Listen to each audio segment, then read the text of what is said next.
ધ્યાનમૂલમ ગુરુર્મૂર્તિ પૂજામૂલમ ગુરુર્પદમ મંત્રમૂલમ ગુરુર્વાક્યમ મોક્ષમૂલમ ગુરુર્કૃપા. નમો નમઃ. તમારા બધાનું સ્વાગત કરું છું આધ્યાત્મિક મહાશક્તિમાં. ખરા અર્થમાં જો વિચાર કરીએ તો જ્ઞાનની આ સરવાણી જે આપણા સુધી પહોંચી છે અને ખરા અર્થમાં આટલા યુગોથી આપણે જેને સાચવી રહ્યા છીએ એની શરૂઆત ક્યાંથી થઈ અને કોણ છે આ સપ્તર્ષિ જેને આ તમામ ગ્રંથોને ખરા અર્થમાં આત્મસાત કર્યા, સંશોધન કર્યું, ખોજ કરી અને એ જે તારણ રૂપે જે મળ્યું અથવા યોગ મુદ્રામાં જે મળ્યું, ધ્યાન મુદ્રામાં જે મળ્યું અથવા ગહન સમાધિમાં જે જ્ઞાન પ્રાપ્ત થયું અને જેને વેદ તરીકે આપણે ઓળખીએ છીએ, જે અપૌરુષેય છે છતાં પણ એમાં કેટલીક જગ્યાએ એમનું યોગદાન જોવા મળે છે અને અન્ય જે જ્ઞાન સરિતા જે વહી છે અને અત્યારે એ જલધિમાં પરિવર્તિત થઈ છે, એ ખરા અર્થમાં જેને સંજોયિત કરી છે એ કોણ છે? તો એક જ નામ તમને જોવા મળશે, સપ્તર્ષિ મંડળ, એટલે કે સપ્ત ઋષિઓ, જે દિવ્ય સ્વરૂપ ધારણ કરનારા દિવ્ય પુરુષો થયા, જેમને જ્ઞાનની પરાકાષ્ઠા સુધી પહોંચવાનો પ્રયત્ન કર્યો અને એ જ્ઞાન સર્વલોક હિતાય, સર્વજન સુખાય માટે આપ્યું, એ સપ્તર્ષિ છે. અને એ રીતે જોવા જઈએ તો આ 8મું મન્વંતર ચાલી રહ્યું છે. એટલે જો ગણતરી કરવાનો વિચાર કરીએ તો બ્રહ્માજીના જે 51મા વર્ષના અંદર આપણે પ્રવેશ કરી રહ્યા છીએ, કલિયુગનું પહેલું ચરણ છે, એમાં શ્વેત વારાહ નામનો કલ્પ ચાલી રહ્યો છે અને એમાં વૈવસ્વત મનુ એટલે કે મન્વંતર જે ક્રમ રૂપે જોવા જોઈએ તો એ ક્રમ રૂપે અત્યારે હાલનો સમય ચાલી રહ્યો છે, જે આપણી કાલગણના છે એના આધારે. એટલે વૈવસ્વત નામના જે મનુ છે એમની કાલગણનાના અંદર જ્યારે આપણે વિચાર કરીએ છીએ ત્યારે આપણને મળે છે 7 નામ, જેને આપણે સપ્તર્ષિ તરીકે ઓળખીએ છીએ. અને એ સપ્તર્ષિ જે બ્રહ્માજી તરફથી ઉત્પન્ન થયા છે, કોઈ મૈથુની સૃષ્ટિથી ઉત્પન્ન થયેલા નથી. અને એ પ્રમાણે જ્યારે વિચાર કરીએ છીએ તો એમાં સૌથી શ્રેષ્ઠકર કોઈ નામ આપણને સપ્તર્ષિઓમાં જ્યારે જોવા જઈએ ત્યારે મળે છે, તો એમાં સૌથી પહેલું વરિષ્ઠ નામ છે વશિષ્ઠજી. વશિષ્ઠજી જે રામજીને પ્રશિક્ષિત કરતા હતા, રામના દાદાના દાદાના દાદાના દાદાને પણ એ પ્રશિક્ષિત કરતા હતા. એટલું લાંબુ આયુષ્ય એમને ભોગવ્યું હતું અને એ સપ્તર્ષિઓમાં સર્વગણ્ય અગ્રગણ્ય પણ છે. અને એટલા માટે જ્યારે વિચાર કરીએ છીએ તો જે ભગવાનને પ્રશિક્ષિત કરી શકતા હોય એ કેવા દિવ્ય પુરુષ હશે.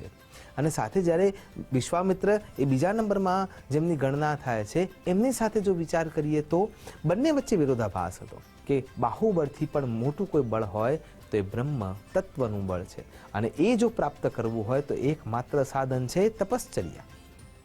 પણ કેન્દ્રમાં જ્ઞાન સાથે ઈર્ષા ભળેલી હતી કે મારે વશિષ્ઠજીને હરાવવા છે અને એટલા માટે જ્યારે એમણે તપશ્ચર્યાની શરૂઆત કરી તો તપશ્ચર્યાના અંતમાં ઈશ્વર પ્રાપ્તિની જગ્યાએ મેનકા મળી, અપ્સરા મળી અને તપ ભંગ થયું. કહેવાનો તાત્પર્ય એ છે છતાં પણ એમને પોતાનું તપ પૂર્ણ કર્યું અને ગાયત્રી મંત્રની રચના કરી. એટલે એક રીતે જોવા જઈએ તો વિશ્વામિત્ર અને વશિષ્ઠજી બંને પોતાના પૂર્વગ્રહોને છોડીને કેવળ દિવ્યતા અર્પણ કરી અને વેદની ઋચાઓમાં પણ એનો ઉલ્લેખ ચોક્કસ રૂપે મળે જ છે. એટલા માટે આ બંને દિવ્ય પુરુષો એ ખરા અર્થમાં સપ્તર્ષિઓની ગણનામાં શ્રેયસ્કર અને શ્રેષ્ઠ છે જ. ત્યારબાદ જે ત્રીજું નામ જોવા મળે છે એ કશ્યપ મહારાજ. ખરા અર્થમાં ભારત તો એટલી પુણ્યભૂમિ છે, એ યોગ ભૂમિ છે કે જે જગ્યાએ કશ્યપ ઋષિએ તપશ્ચર્યા કરી અને આજે જે ક્ષેત્ર છે કાશ્મીર, એ ખરા અર્થમાં કશ્યપ ઋષિની તપસ્થલી છે. તપસ્થલી એટલે આજની ભાષામાં જો વિચાર કરીએ તો સંશોધનની એક પ્રયોગશાળા. અને ત્યાં એમને અલગ અલગ પ્રકારના મંત્રોની રચના કરી અને ત્યાંથી જ વેદશાસ્ત્રોના અધ્યયન થકી એમને જ્ઞાનને પ્રવાહિત કર્યા. આ 84 લાખ યોનિમાં જે જીવાત્માઓનો ઉલ્લેખ મળે છે એ ખરા અર્થમાં કશ્યપ મહારાજના સંતાનો જ છે.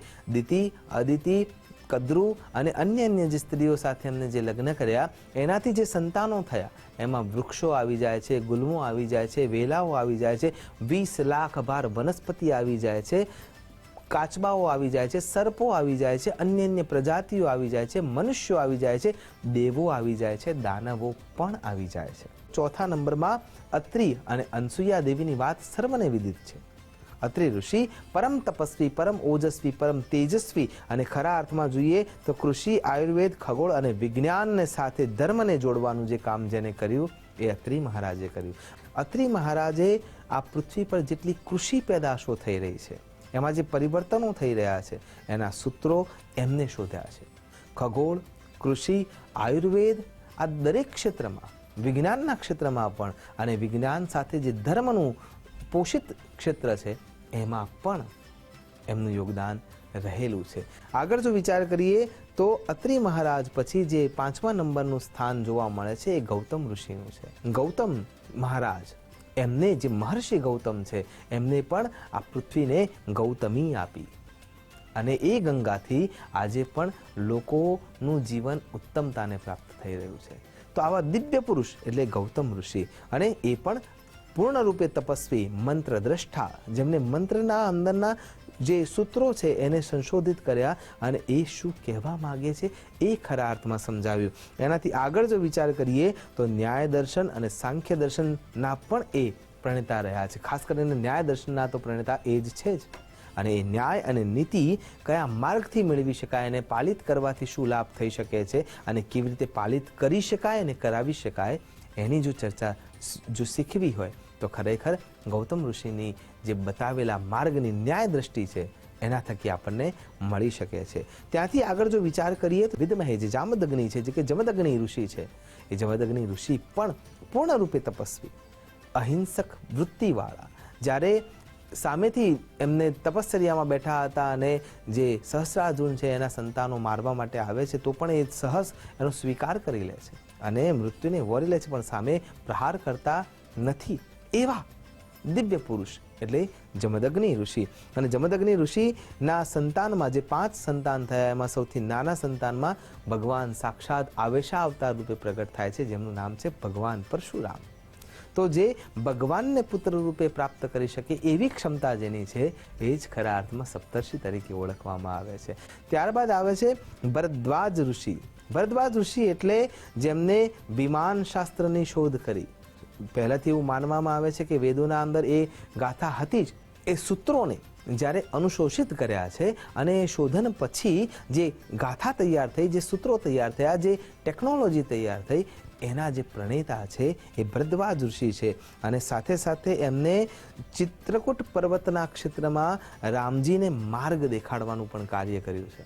ખરા અર્થમાં જો જોવા જઈએ તો એમની સેવા એટલા માટે પણ મહત્વની બની જાય છે કે ભરદ્વાજ ઋષિએ એમને દિવ્યાસ્ત્રોને કેવી રીતે ચલાવવા, કેવી રીતે ચલાવ્યા પછી એની મારક ક્ષમતા શું છે અને મારક ક્ષમતાને રોકવાની અને એને સાચવવાની જે શક્તિ છે એ કેવી રીતે પ્રાપ્ત કરી શકાય, એનું શિક્ષણ પણ ભગવાન રામચંદ્રજીને આપ્યું હતું.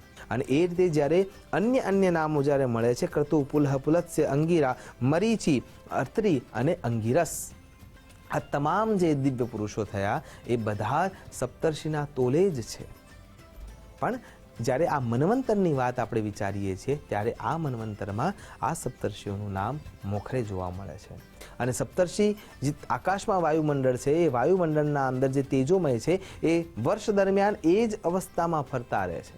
રાત્રિકાળના અંદર તમે જોશો તો શરૂઆતનો જે પહોર છે એ શરૂઆતના પહોરમાં એ જે ડોયા આકારનો સપ્તર્ષિનો ભાગ દેખાય છે, એ સપ્તર્ષિનો ભાગ જેમ જેમ ઋતુ પરિવર્તન થતું હોય છે એમ એમ પરિવર્તિત થતા હોય છે. અને કેન્દ્રમાં ધ્રુવ મહારાજનો તારો છે.